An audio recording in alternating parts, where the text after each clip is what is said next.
Senate President Franklin Drilon miapila kang COMELEC Chair Andres Bautista nga langayon usa ang pag-imprinta og mga balota hangtod nga duna nay desisyon ang Supreme Court sa mga disqualification cases.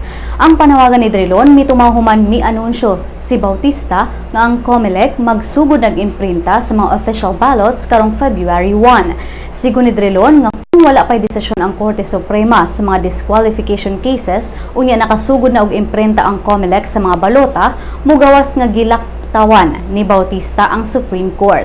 Ang gipasabot ni Drilon mao ang disqualification cases sa iyang kaubang si Senator Grace Poe kinsa aduna pay pending nga kaso sa Supreme Court.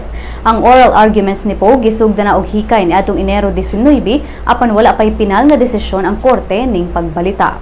Sa usa ka interview, daan ang miingon si COMELEC spokesman James Jimenez nga ang pangalan ni Poe maapil sa balota kung ang Supreme Court mapakya sa pagdesisyon sa disqualification case sa senadora sa dili pa magsugod ang pag-imprinta sa mga balota sa sunod buwan.